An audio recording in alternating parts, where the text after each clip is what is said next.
On cherche des vrais propriétaires de F-150 pour le faire essayer. Silverado 2019, juste ici. Jamais dans une Chevrolet.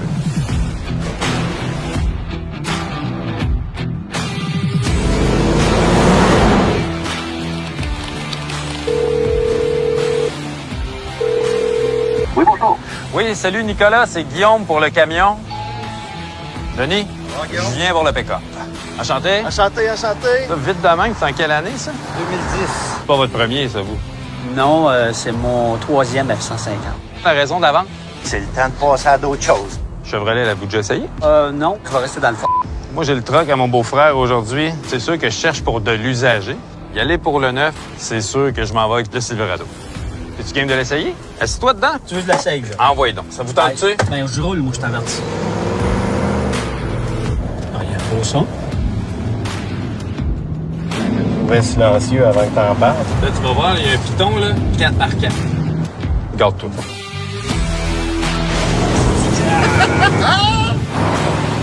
J'ai un deal pour toi.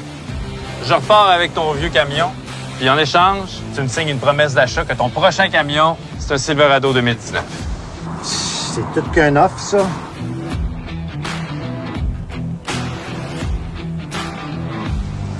OK. On va s'en revoir dans le pit. Yes, sir!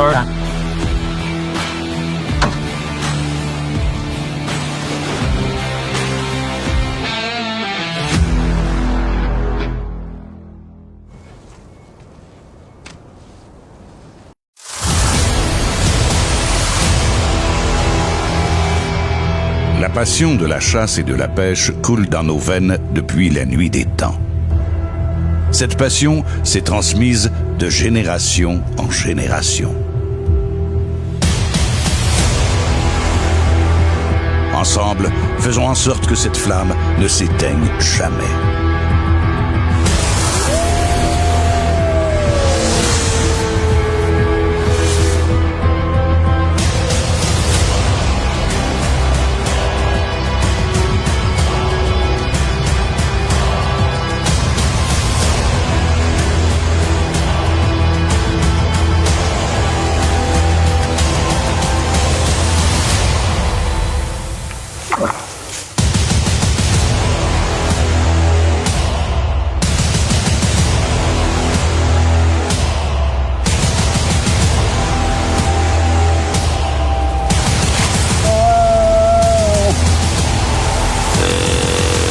Attends là-bas!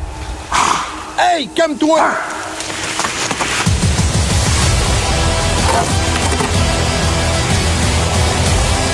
C'est un film de malade mental, man. C'est un film de malade mental, man.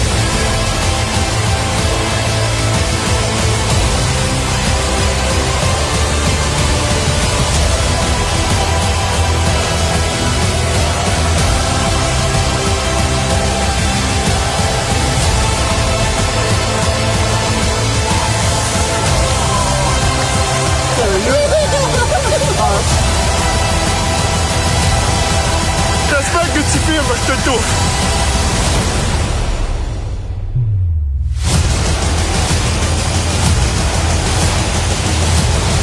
Mesdames et messieurs, bienvenue dans la tournée de films Chasse et Pêche 2020.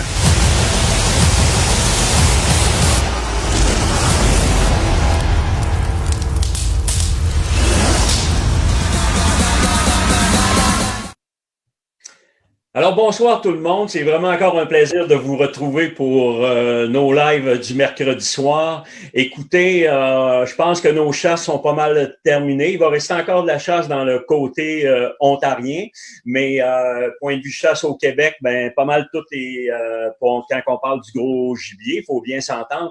Mais ce soir, ben exceptionnellement, on a vraiment des experts, des gars qui ont de l'expérience du terrain. Je vais être vraiment content de vous présenter ces gars-là. Mais avant toute autre chose, je voulais vous dire que ce soir, ce live-là est une présentation de nos amis de chez HEC Construction et de JP Concept. Donc, c'est vraiment ces gens-là, on voulait les saluer, on voulait les remercier.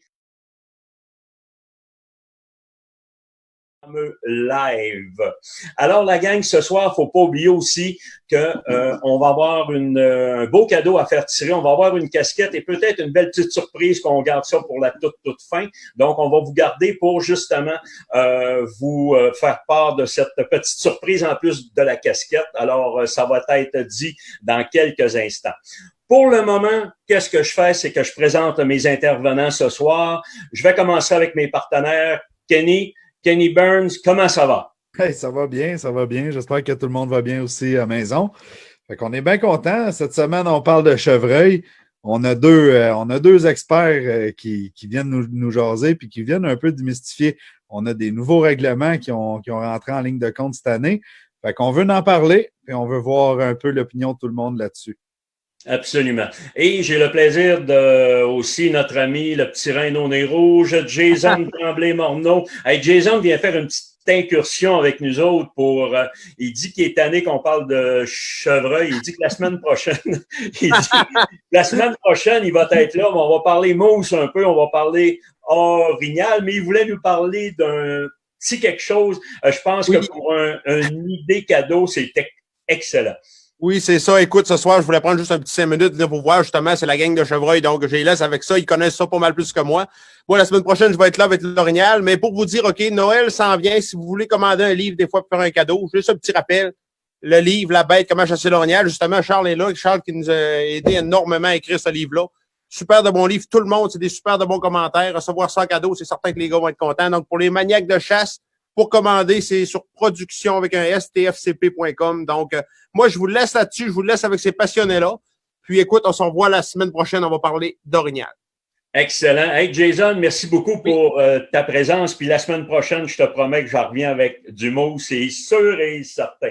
Mais là, j'ai la chance. Merci. Puis en passant, ceux qui veulent justement se procurer le livre, il est encore tôt, donc il n'y a pas de problème. Vous allez le recevoir pour les fêtes. Et vous savez que pour les fêtes, on va avoir le droit de seulement être 4 ou 6 personnes dans les maisons. Donc, on va avoir le temps de lire. C'est sûr et certain. Maintenant, je prends la peine de vous présenter mes deux intervenants de ce soir, que je vais laisser quand même un petit peu de temps que les gens se présentent.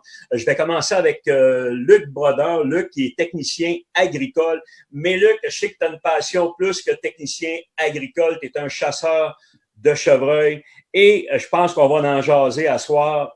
Donc, c'est pour ça que je voudrais que tu nous parles un petit peu en gros. Qu'est-ce que tu veux? Qu'est-ce que tu fais? Puis qu'est-ce qu'on va faire dans le futur? Écoute, oui, au-delà de mon métier là, qui est en agriculture, je suis un passionné de chasse au chevreuil. Écoute, ça fait 15 ans qu'on fait de la recherche au Québec parce qu'on a en tête un nouveau mode de gestion qui a fait ses preuves, aller jusqu'à l'année passée ou l'autre année d'avant avec le RTLB. Puis ça fait 30 ans qu'on fait de la gestion. Fait qu'on a beaucoup de chiffres qui démontrent là, pourquoi que ça fonctionne et pourquoi que ça fonctionne pas, que ce soit dans les zones à faible densité ou les zones à forte densité. Il y a des façons de faire pour gérer ça, puis on a les chiffres, sauf que pour que ça fonctionne, faut se faire écouter par nos fonctionnaires, puis je pense que c'est ce point-là qu'on va parler un petit peu ce soir là, au niveau du nouveau plan de gestion par rapport au RTLB. Là. Absolument. Donc, je pense que ça va être important. Puis, ça va être important que l'industrie, justement, se tienne toute par la main puis qu'on soit capable, qu'on ait un rapport de force par rapport à ça. Si on veut que ça change. Oui. Si les gens ne veulent pas que ça change, ben c'est une autre affaire. Mais si on veut que ça change puis on est capable de faire... Écoute, on a des experts puis tu vas nous parler beaucoup plus... tantôt, justement, de qu'est-ce qui s'en vient.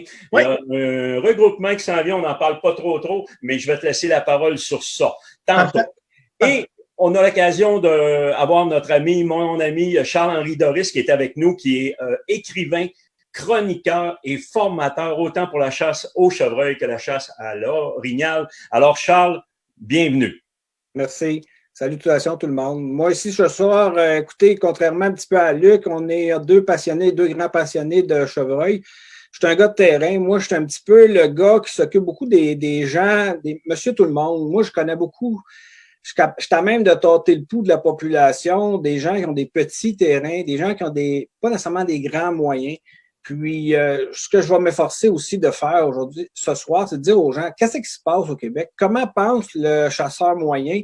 Pourquoi ça marche pas, ce qu'on appelle la gestion volontaire, et qu'il faut agir, il faut réagir, il faut mettre de la pression par l'entremise de ce que Luc va nous amener tantôt. Parce que, au fond, nous autres, les Québécois, on a quelque chose dans les veines qui est sacré, puis ça nous fait défaut. En gros, ça va ressembler à ça. Parler de qu'est-ce qu'on est réellement, puis pourquoi on s'en va dans le mur à chaque année, puis là, de plus en plus, ça va être pire avec le nouveau plan de gestion. Absolument. Donc, c'est en plein ça. Puis je pense qu'on va être je pense qu'on est là ce soir justement pour commencer à en discuter. Puis je pense qu'on va être capable de faire avancer les choses. Parce que si on reste, vous viens de dire exactement le mot, si on reste à ce point-là, on s'en va directement dans le mur, puis il n'y aura plus de qualité de chasse. Et justement, les jeunes qui poussent n'auront plus de fun, justement, puis la relève vont dire, ben regarde, ça n'a pas de bon sens, on est là 15 jours, on ne voit rien. Et puis, écoute, on va tout en jaser, on va regarder les pour, les contre, on va vraiment regarder ça ensemble. Donc, ça va être super important. Moi, de mon côté, écoute, je pense qu'on va y aller quand même... tout de suite avec le film de chasse, OK? C'est un film de chasse que c'est ma première année que j'avais été en Saskatchewan. Donc, vous allez voir quand même la qualité du chevreuil, la qualité des récoltes. Donc, on a un petit film de chasse d'environ une dizaine de minutes et après ça, on va revenir justement avec des gros points. On va avoir des points d'interrogation. Puis là, ça va commencer à brasser, je vous le garantis. Puis vous allez voir, cet hiver, il va y avoir des concertations, il va y avoir des émissions qui vont se faire, mais on va tout vous dire ça après le film de chasse. Alors, Mihai, on est parti avec film en Saskatchewan. Écoutez, j'avais les cheveux noirs dans ce temps-là, donc vous allez voir ça à l'instant. C'est un film d'une dizaine de minutes, on vous revient immédiatement après. Merci. Ecotone, le plus grand réseau de magasins au Québec spécialisé dans la chasse, la pêche et le plein air. Ecotone possède les meilleures marques sur le marché. Ecotone, au service de vos passions. Depuis 1946 et encore aujourd'hui, les vêtements Sport Chief sont votre référence en matière de chasse et de pêche. Nous partageons tous la même passion. Sport Chief. Près des petites forêts et des champs d'agriculture, le chevreuil de la Saskatchewan est environ 20% plus gros que son cousin québécois. La qualité et la richesse du sol dans les prairies expliquent cette différence. En outre, une population humaine moins dense et plus éparse qu'au Québec diminue grandement la pression de chasse. Il faut noter également l'intéressant ratio de presque 50% mâles, 50% femelles dans cette région du pays, ce qui est loin d'être le cas dans notre province. Le chevreuil de la Saskatchewan peut atteindre jusqu'à 300 livres à l'âge adulte. C'est ici qu'ont été inscrits les records les plus gros abattages au pays. Voyez la verdure au milieu de la neige? Ça, c'est le travail du guide. Avant l'arrivée du chasseur, on aura étendu rien de moins que de la luzerne et un autre ingrédient que l'on dit secret. Le mâle se sent en sécurité et il n'hésitera pas à laisser sa trace et ses odeurs en cette période de reproduction.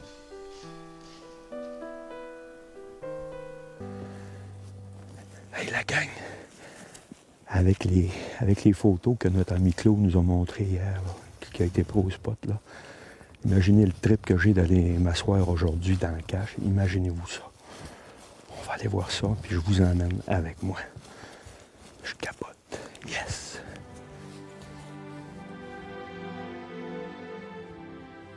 En Saskatchewan, le chasseur doit porter un manteau blanc, rouge ou orange, uni, sans motif. Le casque, le chapeau ou la tuque, eux, doivent être obligatoirement orange. Des femelles qui rentrent, des femelles qui rentrent. On vous propose deux options d'installation. En mirador, dans un solide et confortable tree stand, ou au sol, dans un abri de camouflage. C'est ce qu'a choisi Daniel, un homme aux allures musclées, solides et baraquées, qui, dans le fond, est frileux et peureux. Pardon, j'ai quitté le texte. Je sais, Daniel, c'est ma dernière année comme narrateur, tu me l'as dit l'an passé. Donc, Daniel est installé dans sa doucereuse petite tente de camouflage depuis le lever du soleil. C'est presque un rituel chez les chevreuils. Les femelles et les petits sortent en premier et viennent se gaver dans la luzerne. La bonne nouvelle, c'est que généralement, peu de temps après, arrivera le mâle, le candidat recherché. Tout ce qu'il faut maintenant, c'est de la patience.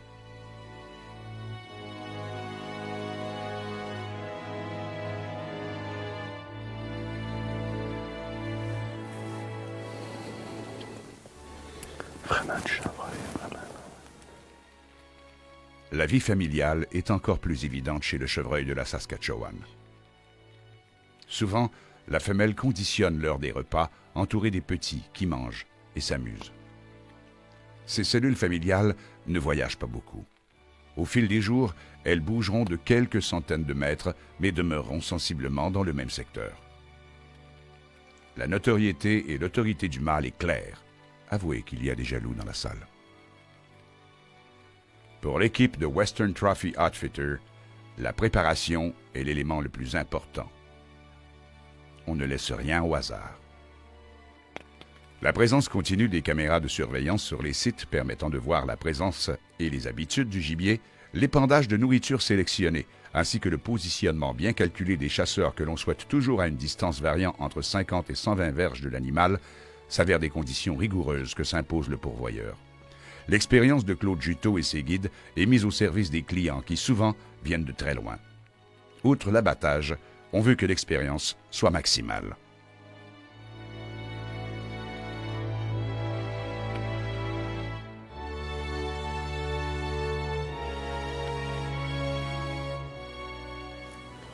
Ça fait 2 fois que les femelles regardent à droite. Ça, pour moi, c'est un indice, là, vraiment. Regarde encore une fois. Oui, le mâle laissera femelle et petit se nourrir. Ensuite, doucement, il viendra à son tour. Hey, un boc, un beau boc. Est-ce de la gentillesse, de la courtoisie? Ou alors, est-ce que le mâle laisse la femelle et les veaux aller à découvert en premier? L'histoire ne le dit pas, même si on sait que le boc est suspicieux et plus prudent. Tiens, le voici.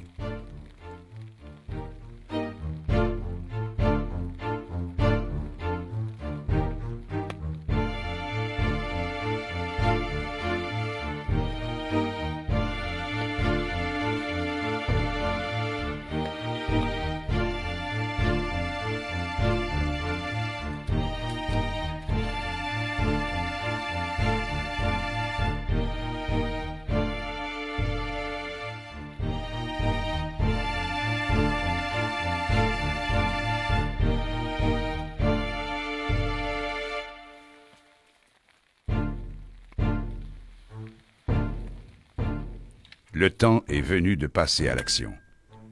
La préparation des guides a fait son œuvre. Le spectacle est entier. Le mâle assouvit sa faim, mais, on le voit, il demeure toujours aux aguets, et le moindre bruit suspect pourrait tout arrêter.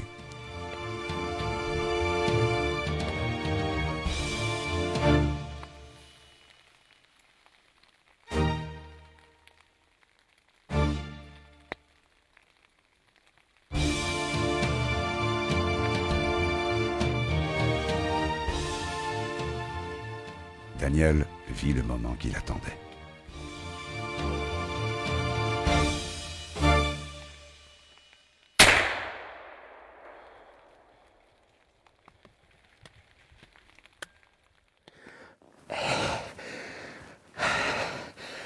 Yes! Hey! Avez-vous vu ce grosseur de chevreuil? Incroyable! J'ai compté un minimum de 10 pointes, mais vraiment beau, symétrique. Je pense que mon coup a porté, mais on a de la misère à voir tout de suite avec je pense que vous l'avez vu autant que moi, la détonation après avec la fumée, la boucane. Hey, on a eu le temps de voir tout ça au complet. La femelle qui pointait vers le bois, tout est en continu. On voit le boc qui sort, ça vient se placer vraiment au 90 ou moins, vraiment incroyable. Vraiment incroyable. Hey, je suis vraiment content. Mais on commence déjà, écoutez, il est 6h10. la lumière commence déjà, je pense, André, la lumière commence déjà à baisser. Fait qu'écoute, je veux pas perdre de temps. On va appeler Claude, le pourvoyeur, notre propriétaire de Weston Trophy Outfitter. Avec la radio, je vais le rejoindre, qu'on puisse... mais je vais attendre 20-25 minutes, vraiment, pour que le plomb fasse son œuvre et puis qu'on y aille chercher ce beau chevreuil-là. J'espère de vous montrer ça à soir, mais au pire, on va vous le montrer au camp, c'est certain.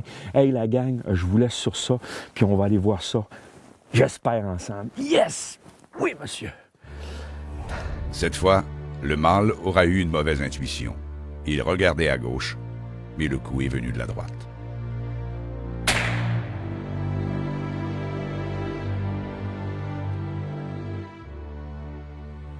On vient de finir de sortir ça, mais je tenais ce soir à vous montrer ça avec mon ami Claude.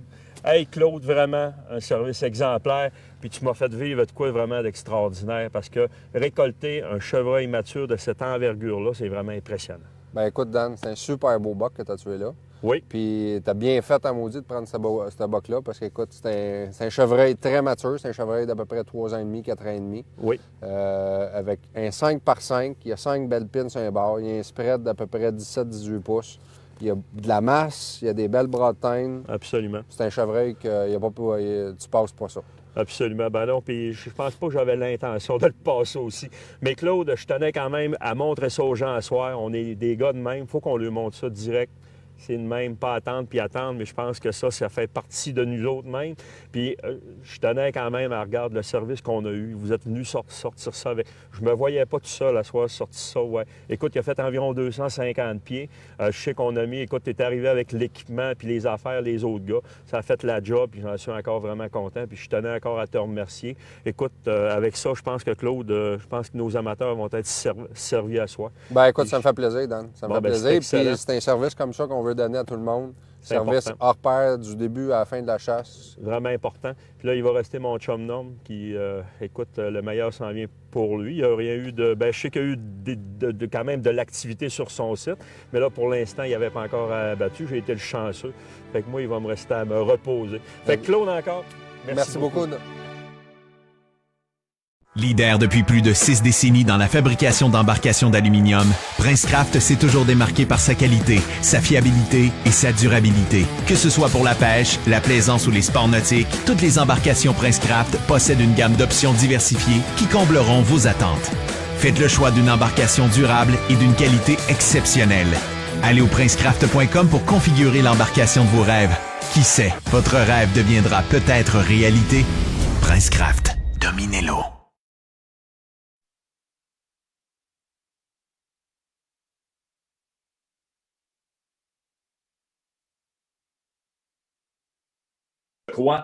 Donc, c'était les premières années, nos premiers balbutiements dans l'Ouest canadien. C'est là qu'on a commencé à voir qu'est-ce qui se faisait ailleurs. C'est là qu'on a commencé à voir l'importance justement de prélever certains mâles adultes. Donc, on va avoir du temps pour en jaser. Comme je vous ai dit juste avant le petit film, on a des experts qui vont être avec nous, Kenny qui est avec moi. Mais avant d'aller plus loin, je veux juste vous dire, la semaine prochaine, on va être en ondes, on revient avec un film de pêche et un film d'orignal. On va parler le 9 et le 16 décembre. C'est notre lancement de notre saison 2021.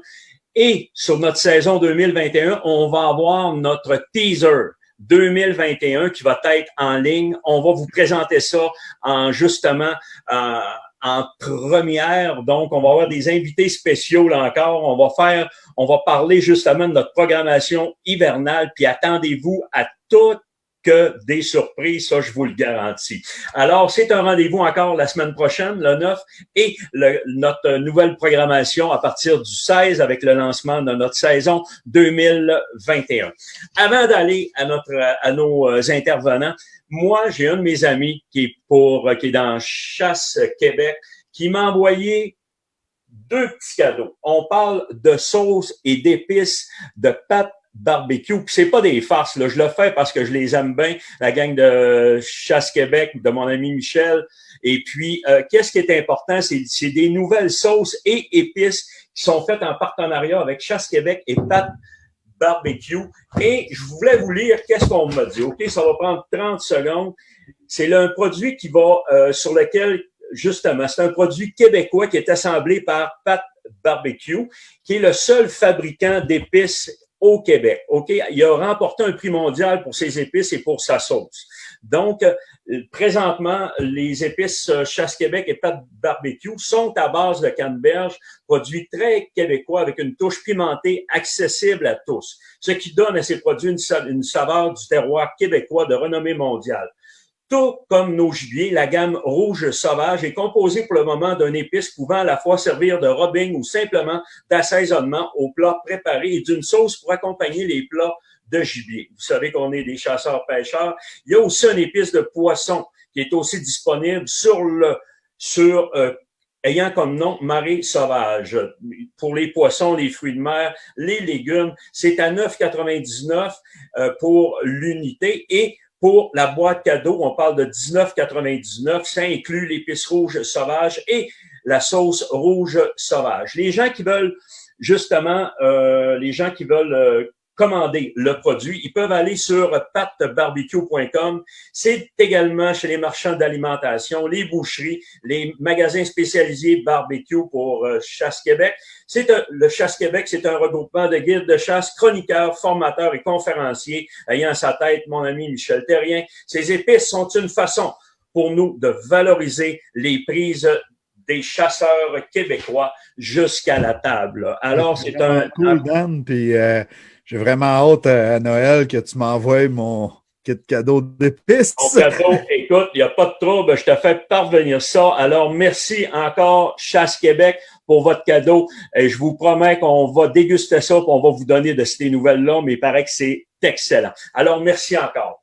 Maintenant, on est rendu à nos amateurs de chevreuil. Et justement, Luc, Charles, Ken et moi-même, j'aimerais qu'on discute justement des actions, quelle saison qu'on a eue 2020 avec la nouvelle réglementation, qu'est-ce que ça a donné, qu'est-ce qu'on vous avez vu sur le terrain et surtout les actions qui pourraient peut-être être prises puis qu'on soit capable de justement d'arriver avec une masse de gens qu'on soit capable de faire changer des choses. Luc, je te donne la parole, Charles. Alors, je vous laisse aller, les boys. Je voulais juste, pour continuer dans l'introduction que tu nous amenais vers, Daniel, ce que moi, je considère la saison en termes vraiment grossiers, cette année, ça se qualifie de massacre. Je suis sûr que Luc va partager mon opinion là-dessus. Puis éventuellement, Luc va nous amener des solutions ou des pistes de solutions pour prendre des mesures, justement. Mais c'était carrément un massacre, à commencer par la zone 7 avec l'introduction de la carabine. C'est ce qui, moi, m'a le plus dérangé, de prendre décision de scraper ce qui restait comme bon secteur à bon potentiel panache au Québec, zone 7 et zone 8. Ensuite de ça, les zones comme Saint-Michel-des-Saints, les secteurs du Québec qui étaient des pouponnières, des sanctuaires où on avait la chance d'observer, de voir des beaux sujets que les gens étaient rendus apprivoisés. Il y a eu un massacre réel qui s'est fait là. J'ai eu des gens qui m'ont téléphoné. Il y a eu des aberrations commises, énormément de plaintes au niveau des gardes-chasse. Ceci étant dit, moi, c'est de cette façon-là que je considère 2020 au niveau du chevreuil au Québec, ça s'appelle un massacre, ni plus ni moins, commis par nous, les chasseurs, favorisé par nos gestionnaires. Je ne sais pas ce que tu en penses, toi, Luc. Écoute, je suis complètement d'accord avec toi. La 8S, moi, c'est surtout dans la 8S et dans la 6 Nord. J'ai la chance de connaître les deux, là, une zone gérée FLB et l'autre zone gérée avec le nouveau plan de gestion. Puis imagine, dans la zone 8S, tu as le droit à 2 bocs dans la même zone, à la carabine. Écoute, tu sais, là, des groupes de 2 chasseurs sur 8 arbres qui tirent 3 bocs, ben c'est 90 bocs au kilomètre carré qu'on récolte. Tu dis 8 acres? Sur 8 acres, 2 chasseurs, 3 bocs. Aucun bon sens. Fait que, tu sais, puis on a le droit de le faire, puis je le comprends, puis on a tous le droit de récolter nos 2 chevreuils, mais faut être conscientisé sur le fait qu'on est beaucoup trop de chasseurs qui ont le droit à 2 chevreuils, ce qui fait que on va frapper le mur d'ici 2 ans maximum. Actuellement, la zone 4 est déjà scrap. Toute la zone dans le coin de Mont-Laurier, la 10, la 9, c'est déjà scrap aussi. Le Bas-Saint-Laurent, c'est terminé. La 2, la 1, exactement. Exact. Puis, tu sais, quand on parle, là, puis moi, je me l'ai fait dire souvent, ouais, mais dans les basses densités, est-ce que le RTLB fonctionne? Non seulement il fonctionne, il est essentiel. Puis, le pourquoi qu'il fonctionne, que les biologistes disent qu'il fonctionne plus ou moins, c'est qu'ils ont laissé scraper avec l'industrie forestière nos forêts. Toutes nos zones de ralage dans le coin de Métis, dans le coin des zones des Bas-Saint-Laurent qui ont bouché des forêts à Blain, sans même garder un petit peu de ralage pour nos chevreuils, mais c'est la raison pour laquelle ils ne passent pas nos hivers. First, c'est l'habitat. Secondo, c'est la façon qu'on gère. D'avoir 4-5 femelles par mâle, ben ce que ça fait, c'est que le rut dure 110 jours au lieu d'en durer 45 jours. Nos pins sont picotés encore au fin octobre dans la neige. C'est quoi qui se passe? Les veaux crèvent de froid, on les fait souffrir. Puis nos bocs, parce qu'ils ont accouplé pendant 115 jours, sont encore plus maigres. Aussitôt qu'arrive un hiver froid, toutes les bocs de 3 ans et demi et plus meurent aussi, puis on les fait souffrir. Fait que c'est ça qui se passe dans le type. Puis là, la gestion qu'on a 2020-2027, on vient de l'amplifier parce qu'on permet 2. Bah, imaginez, là, Matane, là, tu vas dans la zone 1, tu tires un boc, tu vas dans la zone 2 à côté pour tirer ton deuxième boc. Il s'est tiré 22 bocs l'année passée dans toute la zone. On permet un deuxième boc. Je sais pas, là, j'ai pas de maîtrise en biologie, là, mais dans mon sens, à moi, ça fait aucun sens. Puis, c'est nous qui va payer le prix. Présentement, on chasse, mais on va payer le prix, puis on va frapper le mur, puis on commence à le voir dans certaines zones. Mais Luc, confirme-moi, là, moi, je connais un petit peu moins les chiffres que toi. Je suis un gars moins calé, disons, en données. Quand tu dis 4-5 femelles par mâle, je pense que tu es très conservateur. Là, tu fais référence au Bas-Saint-Laurent Gaspésie. Si on parle de la zone 4, des zones 5, des zones qui a pas de RTBL, on parle de quoi? 8 à 9, même des fois 10 biches par mâle adulte? Écoute, il faut faire attention, Charles, parce que faut comprendre que quand on dit 4, 5, 6 femelles par mâle, on n'inclut pas les veaux. Fait que des fois, on peut voir un groupe de veaux et femelles qui a 15-20 femelles, qui a 2 bocs, mais tu as 15-20 femelles et veaux. Fait qu'en réalité, tu as peut-être 10-12 femelles pour 4-5 veaux, puis tes 12 femelles pour tes 2 veaux, tu tombes à 6-1. Normalement, là, à 5-1, c'est déjà très déséquilibré. Avec 1 ou 2 hivers durs, qui fait que tu sais, tes spikes, puis en plus les veaux meurent durant l'hiver, c'est là que tu vas atteindre des fois des 7-8 femelles par mâle. Mais faut vraiment que tu aies une combinaison de pression de chasse et d'hiver difficile. Sinon, tu joues à peu près dans les 4-5 femelles par mâle. Mais on l'a vécu dans la zone 6 quand on a connu les hivers difficiles de 2008, 2009, 2010. 3 hivers difficiles collés avec une pression de chasse soutenue. Ce qui est arrivé, c'est qu'on avait fait notre premier inventaire, on avait fini avec 7,7 femelles par mâle. Puis un taux de recrutement de 3 veaux pour 10 femelles. Écoute, j'avais 7 femelles sur 10 qui n'avaient pas de veaux. C'est ça que c'est. Si on résume, là, toi, Luc, qui pendant 15 ans a tout fait pour rentrer le QDM dans la tête des gens ici, ce que j'appelle, moi, la gestion volontaire, ce que, à moi, je croyais plus ou moins, pas l'idée, mais que les gens la pratiqueraient. Malgré le fait qu'il y a des organismes très fun comme les one-shots que j'encourage, des gens qui sont aussi très sportifs. La question n'est pas là, c'est que populairement, il y a des gens qui disent pratiquer, faire une pratique, mais ne pas nécessairement la mettre en pratique. Ceci étant dit, toi, pendant 15 ans de ta vie, parce que je sais que tu as mis énormément de temps, même d'argent personnel, tu as tout fait pour arrêter le BOC-là qui a été instigé, mis en place dans les années 80 pour ramener du chevreuil, qui est sensiblement la loi du mâle pur et simple. Puis là, aujourd'hui, rendu en 2020, pour te montrer à quel point tu as bien travaillé, ils te mettent un plan de gestion d'en face qui double l'effet du BOC-là. C'est incroyable. Tu l'expliques bien, Charles, parce que non seulement qu'ils nous ont mis 2 bocs dans la même zone, la 8S, là, allonge la 6 Nord. Fait que c'est carrément un affront, c'est quasiment une insulte pour le FTLB. Ils sont carrément venus nous dire, regarde, le FTLB, il vous reste 1 an, ça achève, là. Ça va être fini, la 6, puis on va revenir avec notre ancienne gestion, puis on va tout vous scraper ça, pareil comme les autres zones qu'on a faites. Écoutez, on a scrapé la zone 7, on a scrapé la zone 8 quand on a réinséré la carabine, le Bas-Saint-Laurent scrap, le Mont-Laurier scrap, tout ce qu'ils ont touché, là, tu vas sur l'île d'Anticosti, là, il n'y a plus d'habitat. Il n'y en a plus d'habitat. Fait que tout ce qu'ils ont touché en termes de gestion, ça fonctionne pas. Mais, écoute, il y a certainement il y a certainement des regroupements en arrière de ça qui fait que les biologistes ont une pression pour faire ces lois-là. Je ne sais pas qu'est-ce qui se passe. C'est-tu les agriculteurs, l'UPA, l'Union des producteurs agricoles? La SAC? La SAC. Écoute, toutes ces choses-là qui mettent de la pression, puis eux essayent de gérer avec ça, mais ça n'a plus de bon sens. Puis en plus, Luc, on en parle, je le sais que, écoute, on était rendu là avec l'enregistrement en ligne, OK? On fait notre enregistrement, mais moi, écoute, je le sais qu'il y en a qui ont enregistré une place, puis ils ont fait à craindre qu'ils ont été dans une autre place, puis ils l'ont tapé un deuxième dans la même zone en enregistrant. C'est tous ces points-là qui font que on est rendu dans une situation critique. On est là. On l'a vu. On est au point de non-retour, puis il va falloir qu'il y ait des actions qui se fassent, c'est sûr et certain. Puis je pense qu'on est rendu là de tout, justement, mobiliser l'industrie pour, justement, qu'on ait des actions concrètes parce que ça n'a aucun sens. J'ai un message en ce sens à passer aux gens parce que je profite un petit peu de cette tribune-là ce soir pour t'expliquer de quoi au sujet de Luc. Luc, c'est quelqu'un que je connais depuis longtemps. Puis ce soir, moi, je suis invité, mais j'ai beaucoup moins de connaissances au niveau en profondeur des densités et tout ce qui se passe un peu au Québec. Moi, je suis un gars de terrain. Je marche beaucoup de terrain des clients. Je leur montre comment chasser leur terrain. J'observe, je vois les choses.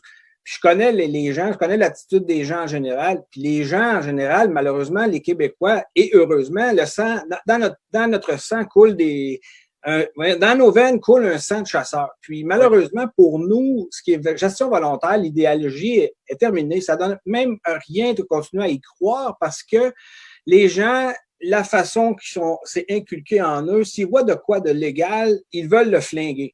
Ceci étant dit, aujourd'hui, moi, j'en ai fait un moment donné, ce bilan-là où je me suis dit, ça me donne rien de continuer à m'astiner, à me faire des ennemis, parce qu'il y en a qui aiment ça pour élever des chevreuils de grosseur moyenne. Puis je ne juge pas. Ceci étant dit, là, qui va ce soir un genre de message, un appel à l'aide. Puis cet appel à l'aide-là, il n'est pas pour lui, parce que lui, il n'a pas besoin.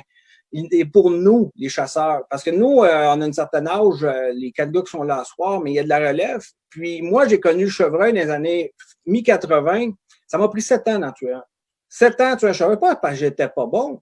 Parce que, excusez l'expression, Chris, il n'y en avait pas. Quand il n'y en a pas, tu peux pas en tuer. Fait, imagine d'en tuer des beaux modèles. Là, en ce moment, ce qui s'en vient, notre relève, nos jeunes, nos enfants, nos petits-enfants, il va falloir leur inculquer ce que mon père avait connu. Si tu vois un fly, tu sais, dans le tas, à Château de la Chevrotine au pays, puis tu checkeras s'il y a des cornes après quasiment. Parce que t'as pas de permis de femelle, mais ton père en a un. C'est de même, pensent les Québécois. C'est triste, mais c'est là qu'on s'en va, là. On s'en retourne exactement 30 ans en arrière. Là, qui nous envoie un appel ce soir, il va y avoir des mesures, toutes sortes de plans pour nous. Ça va être à nous. Moi, je vais participer, mais je suis pas l'instigateur du tout. Puis ça va être important d'écouter ce qu'il y a à dire parce que la qualité de chasse, pour plusieurs, de plus en plus, passe par la récolte d'un mâle respectable. On parle même pas de trophée. Mais là, en ce moment, ce qui va nous arriver, pour ceux qui connaissent les zones 4, les zones 5, voir un 6 pointes, les gens en parlent comme un fait. J'ai vu un 6.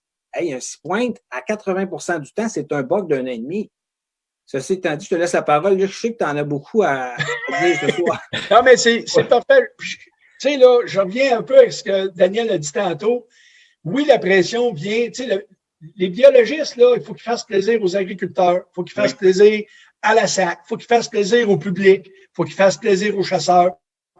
Ça reste que c'est pas simple. Là où ce que je trouve que ça manque de sérieux et que je trouve ça pas correct, c'est qu'on avait des chiffres, on avait des recherches, on avait des chiffres qui démontraient qu'entre 15 et 20 chevreuils au kilomètre carré dans une zone agricole, il n'y a pratiquement pas de perte agricole. Fait que c'est facile que 15 chevreuils au kilomètre carré, là, dans une zone comme ça, si tu mets ton ratio 1 pour 1, là, t'as pas besoin d'avoir 30 femelles pour avoir du fun. Là. Mais si est-ce qu'il vous écoutait, vous laissait vous exprimer avec ces chiffres-là, ces gens-là? Pas du tout. Pas du tout, parce que, premièrement, ils ne croyaient pas, que la beauté de la chose, c'est qu'ils ne croyaient pas à notre méthode d'inventaire. Puis c'est drôle, depuis 2 ans, ils ont pris notre méthode d'inventaire pour faire des tests.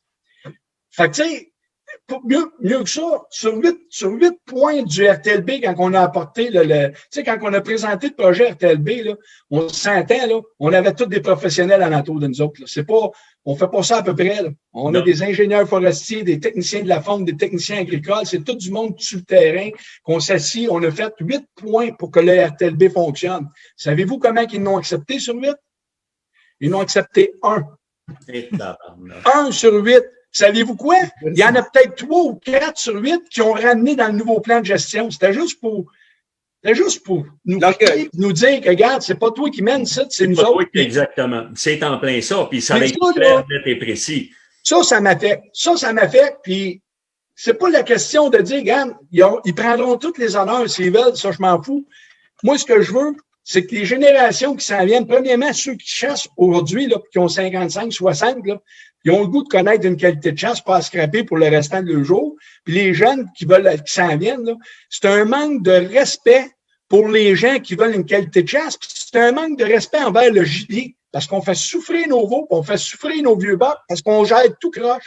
Les habitats, là, je vous le dis, là, dans les cantons de l'Est, je vous mets au défi de me trouver un arbre de Yves du Canada. C'est disparu. Parce qu'on n'a pas su gérer les populations de cerfs quand c'était le temps. Longueuil, là, ça fait-tu les manchettes? Ça fait 20 ans qu'ils ont des problèmes, Longueuil. Ils commencent à allumer là, qu'il faut faire une gestion. Et voilà. Bon, je veux rester poli, là, mais asti, ils sont endormis. C'est pas compliqué, ils sont endormis, puis ça, là, il faut que ça arrête, puis c'est là que va intervenir faut se rassembler puis s'unir ensemble. Absolument. Moi, Luc, je sais qu'il se prépare des grosses choses, OK? Première des choses, je veux parler de quelque chose cet hiver, OK? Je pense qu'on a parlé avec Norman, on a été en conférence avec lundi matin. Et je sais qu'il fait une émission Bonne chasse au réseau des sports. Ça va passer je pense que tu vas être avec François, hein? Oui, exactement. Absolument. Donc, à partir de ce moment-là, il va avoir une émission consacrée justement à cette problématique-là. Et nous autres, en même temps, on va repartir de l'émission. On va demander aux gens qui nous posent leurs questions, leurs inquiétudes. Comment est-ce qu'ils verraient ça, une nouvelle gestion? C'est les questions des gens qu'on veut avoir. Et à partir de là, on va faire un live le mercredi soir qui va suivre l'émission. Puis on va justement essayer de répondre aux questions, puis de faire justement, je crois que tu vas parler de ton regroupement aussi, parce qu'il y a de quoi de nouveau qui s'en vient, là.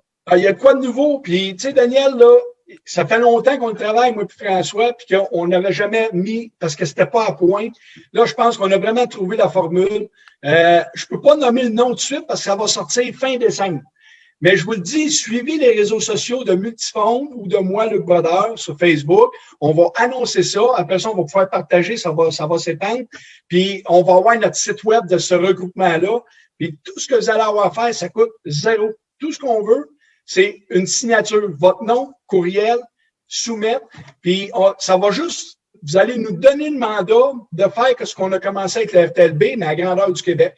Parce que je vous le dis, là, la qualité de chasse on peut tout avoir la qualité de chasse qu'on peut vivre dans l'Ouest. Là. Le Québec, là, c'est une très belle place pour faire du beau chevreuil. Le problème, c'est notre gestion, puis notre comment je pourrais dire, notre éducation. T'sais, on a besoin d'informations, on a besoin pourquoi il faut tirer des femelles, puis à quel niveau, on ne sait pas. Et nos cours de chasse, quand on les a faits, ils nous ont jamais expliqué ça. Puis le gouvernement, il nous parle pas. Jamais on voit une sortie publique pour dire, regardez, on a mis ça, mais voici pourquoi.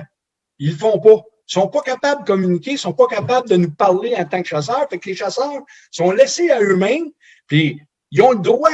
Ils prennent le droit, ils récoltent, puis jusqu'à temps où ils frappent le mur et ils disent, ben voyons, il n'y a plus de chevreuil. Ils ne comprennent pas pourquoi.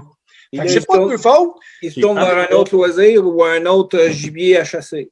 Sauf que la casse, la pêche, c'est une économie qui est hyper importante pour les régions.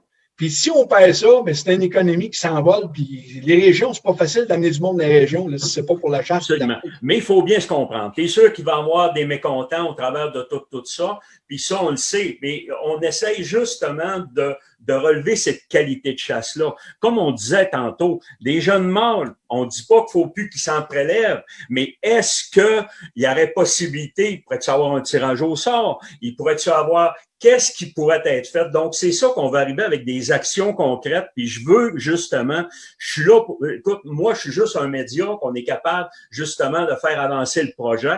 Puis si on est capable justement de tout se donner la main, tous les gens de l'industrie, puis dire, voilà, on veut pas que les gens arrêtent de chasser, on veut juste remonter justement notre qualité de chasse qui pourrait être vraiment excellente, mais il faut faire des efforts pour ça.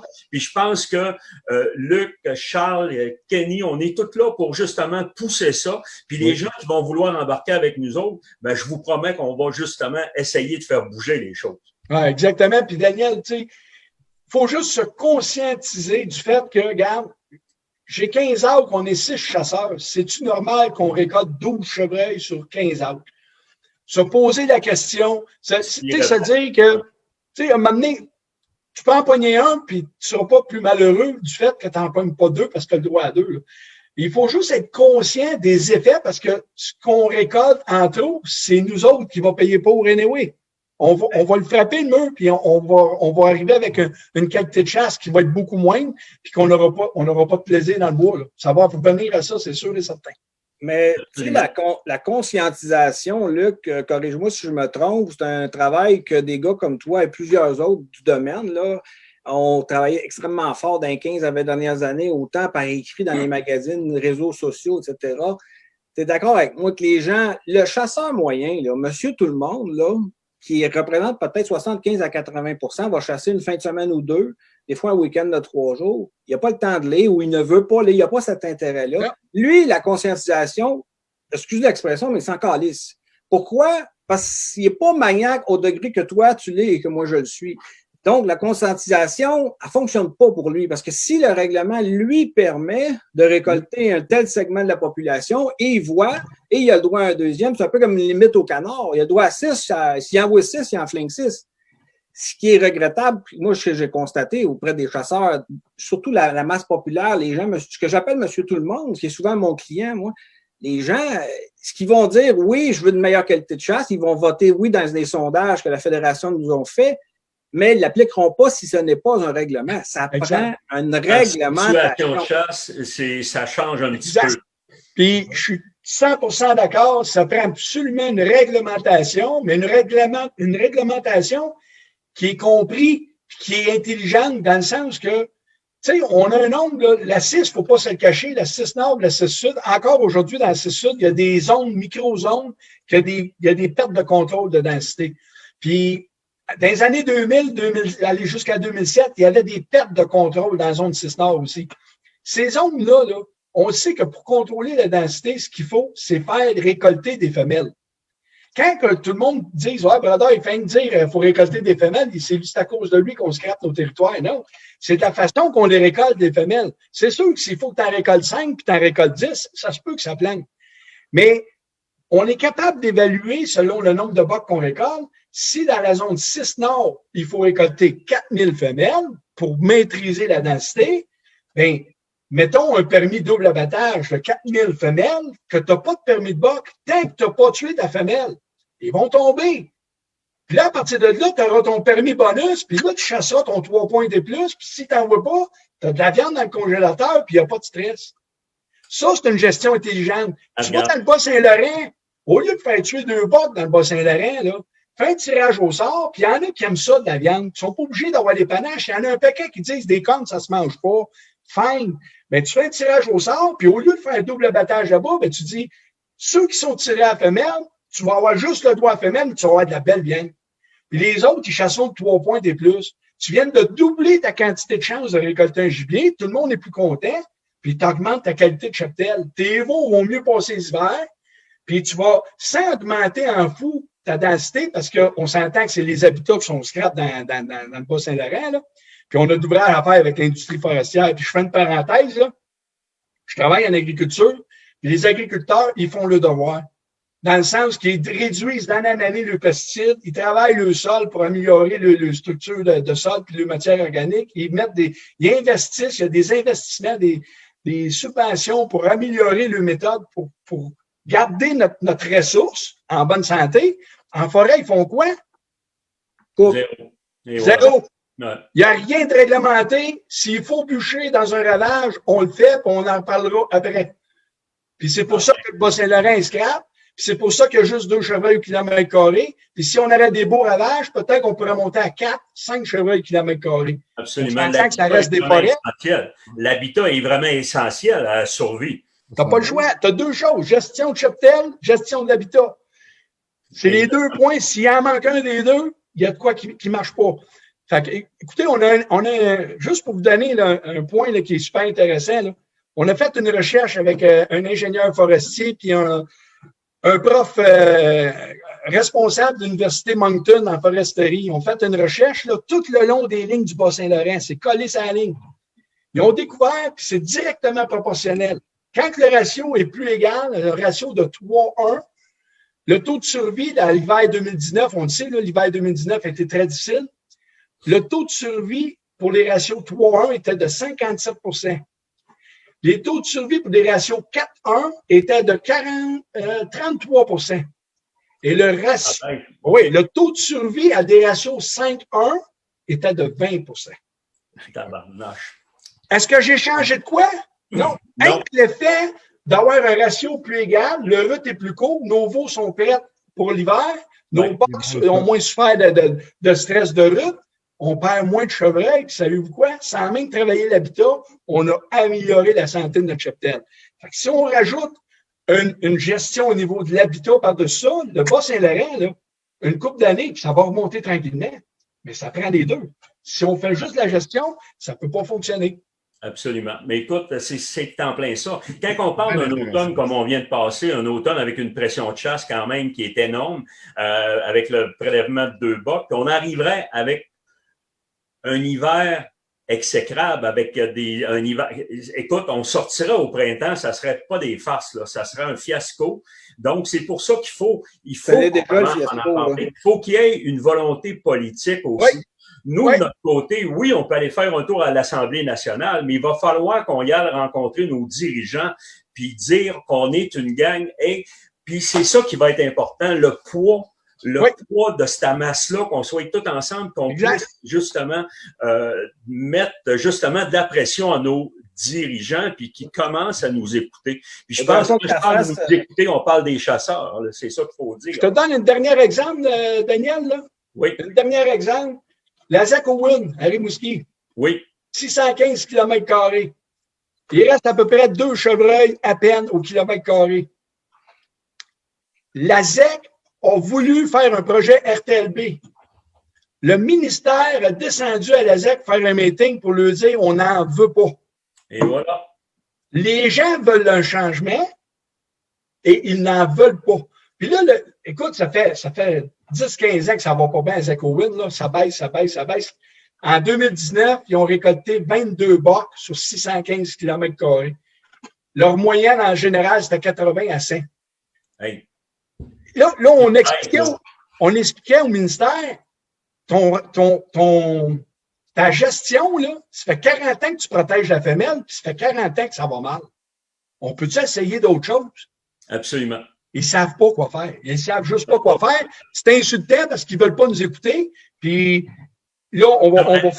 Écoute, Luc, tu m'as donné un exemple tantôt. On n'était pas en ligne juste avant. Vous avez été rencontrés quand même. Vous avez été rencontrés les gens du ministère. Tu me disais que tu es arrivé, écoute, puis c'était tous des gars, là, des calés, puis vous avez des gars d'expérience qui étaient là.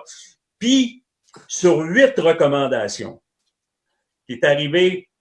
Ils t'en ont pris combien sur les 8? Une. Exactement. Mais par les autres années, ils ont commencé, ils en ont pris 2 ou 3, je pense, après. Mais tu vois qu'il y a quelque chose qui se passe, puis je ne le comprends pas. Moi, je dis que c'est plus profond politiquement. Je ne sais pas, mais il y en a qui font de la pression en arrière, c'est ça. C'est de la politique, Daniel.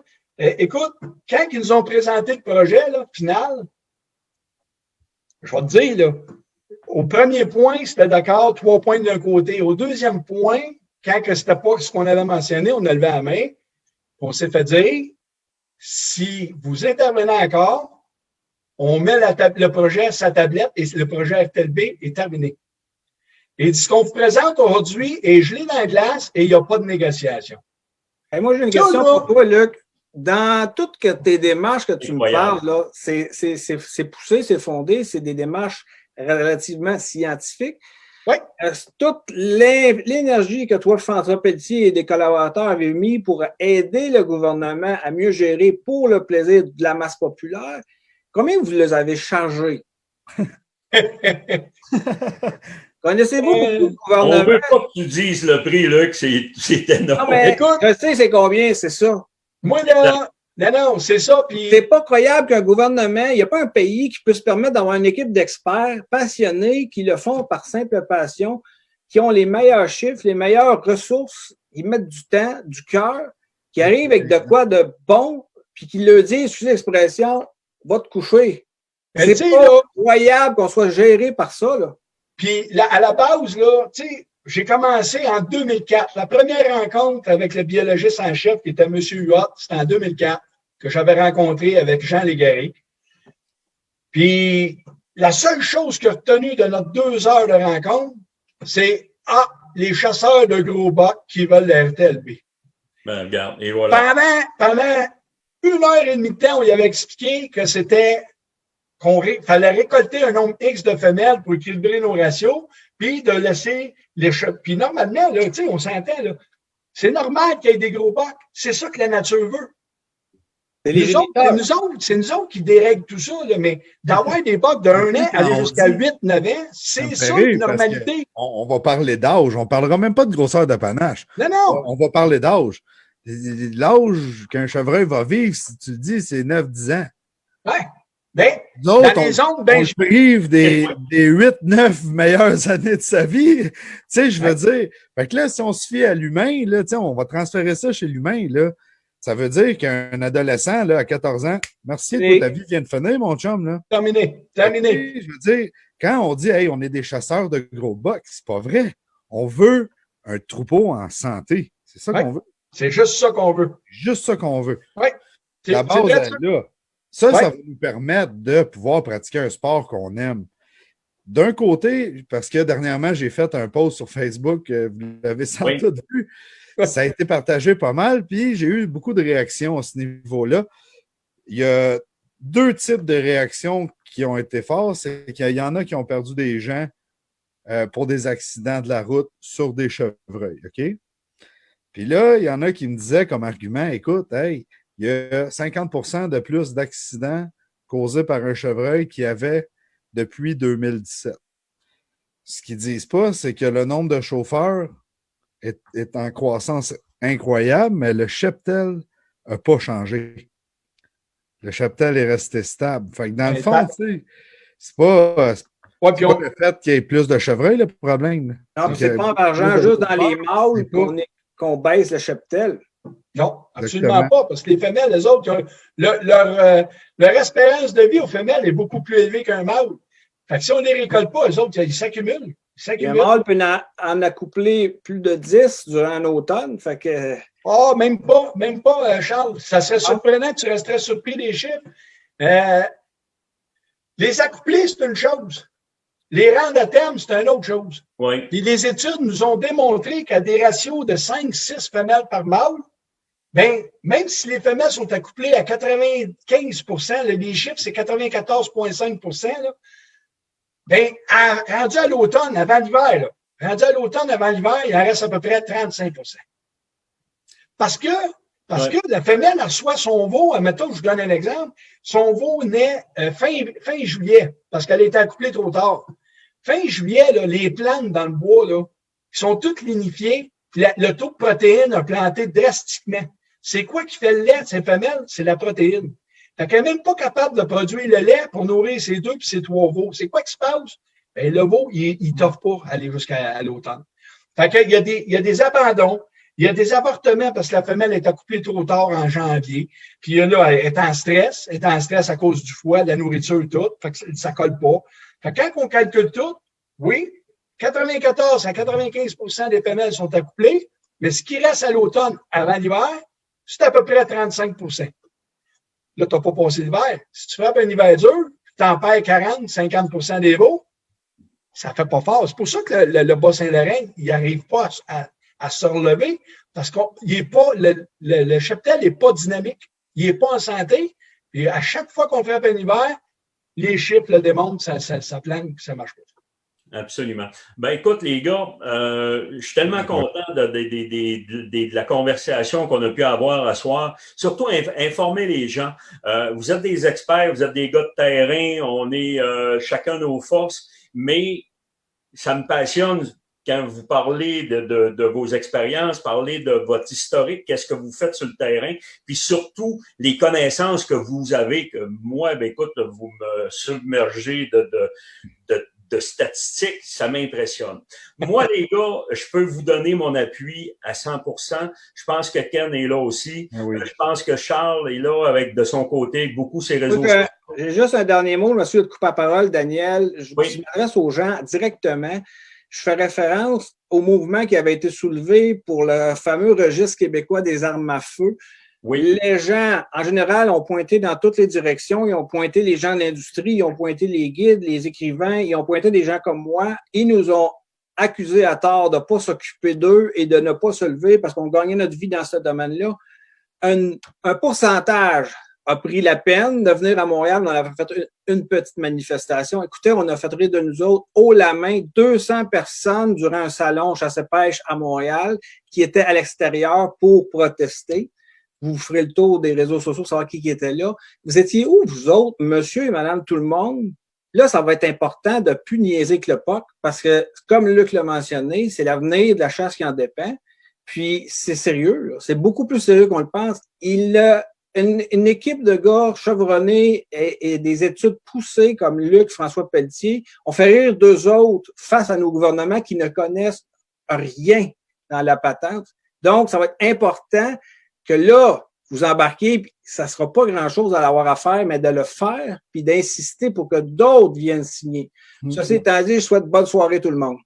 Absolument. Charles, un gros merci encore. Puis je voulais te demander, Luc, avant de finir, est-ce que la pétition avec le regroupement que tu veux faire, est-ce que ça va être une pétition qu'on va être capable de signer en ligne? Est-ce que ça va être parce que c'est sûr qu'avec les rassemblements cet hiver, il n'y aura pas de salon d'après moi, tout va être virtuel. Donc, est-ce qu'on va pouvoir justement, quand ça va se mettre en marche, est-ce qu'on va pouvoir justement partager ça pour que les gens puissent adhérer là, puis est-ce que tu aimes mieux avoir des vraies signatures? Non, écoute, ça va être super facile, Daniel. Puis, tu sais, là, on est en montage du site web. Tout devrait être prêt d'ici fin décembre, début janvier. Vous avez juste à suivre les pages Facebook de Multifonds ou de moi, Luc Brodeur, puis éventuellement, ça va se partager d'un bord puis de l'autre. Là. Puis le nom du site va être mentionné. Vous allez pouvoir aller sur le site. Ça va être simple. Il va y avoir une place, devenez membre ou quelque chose comme ça. Là. Vous allez cliquer. Ça va être écrit votre nom, votre courriel, votre région, soumettre. Ça coûte rien. Tout ce qu'on veut, c'est ramasser des noms pour être prêt pour les élections. Puis quand les élections vont venir, on va avoir un poids. Là. Si on ramasse plusieurs signatures, il faut que tout le monde embarque. Si on ramasse juste 4-5 000 noms, on va se faire rire de nous autres. On va faire rire de nous autres, Luc, pour une bonne raison, parce que c'est la pandémie qui prend la place au complet. OK? Donc, ça va être une goutte encore dans l'océan. Donc, c'est important justement qu'on se mobilise, qu'on se mobilise toute l'industrie au complet. Puis je pense qu'on va essayer. On veut pas que les gens arrêtent de chasser. C'est pas ce qu'on veut. On veut juste que notre cheptel prenne la valeur, puis notre cheptel vienne intéressant pour justement nos enfants, pour la relève qui s'en vient. Comme Charles le disait avant qu'on commence toute la discussion de ce soir, pour les gens là, qui vivent les réalités de chasser sur 100 acres, 50 acres, 20 acres, bien, eux autres aussi vont avoir des succès, mais à long terme. C'est ça qui est important, c'est de le garder à long terme. Cette année, c'était le fun, puis sûrement qu'il va avoir des gros succès sur papier. Mais les coups de feu que j'ai entendus, personnellement, j'ai chassé dans ce Nord, puis tous les coups de feu que j'ai entendus autour, je sais pertinemment que là, on vient d'hypothéquer les prochaines années. Là. Exact. Puis tu sais quoi, Kevin? Kenny. Yes, Kevin. Kenny. Excuse-moi, Kenny. J'ai trop d'affaires dans la tête. Ça roule. Oui. La beauté, là, la bonne nouvelle, là, c'est que c'est pas long à remonter. 3 ans. Le RTLB, là, ça a pris 3 ans. À la 4e année, cette année, on va avoir une année record de récolte. De 80 à 85 % de nos bocs sont 2 ans et demi et plus, des bocs de qualité, en seulement 3 ans. Fait que, important parce que c'est important de ce que tu viens de dire là, Luc, parce que faut pas penser que les gens, ça va être dans 10 ans. Non, c'est quelque chose qui est quand même capable, on est capable de voir les résultats quand même à court terme. Donc, c'est ça qui est important. Oui, si des fois, on pencherait sur 10 ans, ben, tu dis, écoute, t'es tabarouette, ça n'a pas de bon sens. Mais... je vous le dis, là, 3 ans, puis quand on établit un ratio qui est de plus en plus égal, là, nos recherches l'ont démontré, puis pas que les nôtres. On a juste confirmé les recherches des États-Unis qui ont fait un peu partout. On voulait le confirmer ici au Québec. On double notre production de pain, juste l'effet qu'on ait un ratio qui se rapproche de 2 pour 1, là. On va doubler notre production de pain, puis non seulement on la double, mais ils sont tous nés plus tôt, donc ils vont mieux passer l'hiver, moins de pertes hivernales. Fait que notre cheptel devient dynamique, puis après 3-4 ans, devient explosif, puis là, on peut juste en récolter plus pour maintenir notre densité au bon niveau, pour pas que les agriculteurs aient de pertes, pour pas qu'il y ait trop d'accidents routiers. On veut un équilibre, avoir une qualité de chasse, un peu moins de chevreuil, mais pour avoir du fun. Il faut vraiment tout le monde avoir du fun. Absolument. Avant toute chose, je sais que je veux vous souhaiter une belle fin de soirée de tout le monde. Il y a un gars que je voulais avec sa conjointe, on parle de Bobby Marois et Amélie, qui ont porté une association, on parle du club des One Shot, OK? Ouais. Puis je le sais que ça a été énormément de travail, puis ça reste que c'est la base que ces personnes-là ont faite, puis je lui lève mon chapeau. Je le sais que Bobby a dit qu'il tirait sa révérence. Je le sais que c'est énormément de travail. Je le sais c'est quoi organisationnel. Puis, en plus, ben, tu en as qui sont contents, t'en as qui sont pas contents, puis ils ont tenu ça de main de maître. Et je voulais leur dire félicitations, bravo. On sait jamais, on regardera peut-être dans le futur si on n'est pas capable de faire quelque chose qui pourrait ressembler à ça, mais je tenais quand même à leur lever mon chapeau. Bravo, oui. Absolument. Fait que bon job, Bobby. Absolument. Je voulais vous dire un gros merci. Sur ça, je voulais vous dire de nous suivre sur Facebook immédiatement après. Je vous avais dit que j'allais avoir une surprise. On va faire tirer la casquette et on met avec Kenny un chandail en plus. Fait qu'écoute, on garde nos gens ce soir. Et qu'est-ce qui est important, c'est de revenir nous voir la semaine prochaine, le 9. On va être ici. On va avoir un film d'Orignal plus un film de pêche. Et on va revenir avec de belles surprises aussi. Il faut pas oublier le 16 décembre, c'est notre programmation hiver 2021. De grosses surprises, vous allez capoter, je vous le dis, puis on va faire tirer de quoi être gros ce soir-là aussi. Et ça va être notre fameux teaser 2021 qu'on va être capable de vous montrer ça en première lors des lives Bêtes de chasse et TFCP. Yes. Mais un merci du fond du cœur, sérieusement, bravo. Et je voulais dire encore, Ken, dans l'émission Bonne Chasse, début février, de nous suivre. Il va y avoir des grosses actions qui vont arriver, puis je vous le dis, on va travailler fort pour justement que notre qualité de chasse au Québec monte d'un cran. Puis je pense que c'est grâce à des gens comme vous autres, les gars. Merci beaucoup. Merci, Daniel. Merci beaucoup. C'est vraiment un plaisir. Merci, Kenny, aussi. Là. Oui, merci, les gars. Bon, mais excellent. Ça fait que la gang, on se dit à la semaine prochaine et suivez-nous sur Facebook, justement, ce soir pour notre fameux tirage avec la casquette et le chandail. Merci tout le monde et on se dit à la semaine prochaine.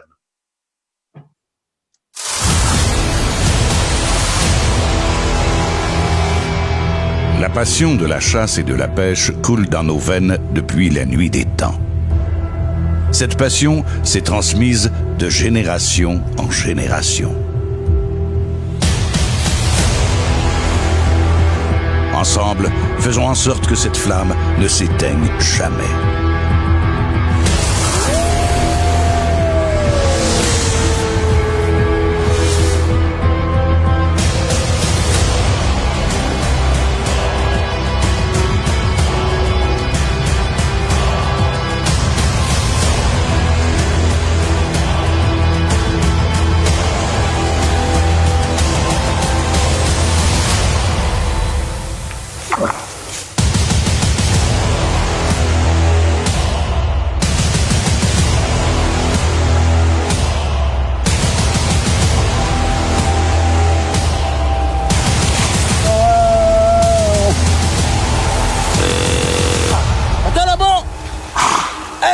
toi!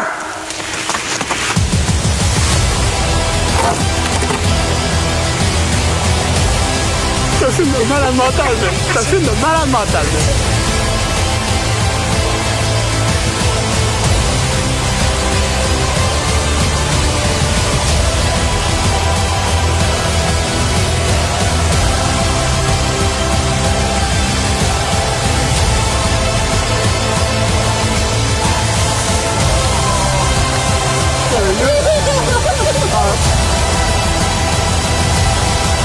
J'espère que tu filmes, je te tourne.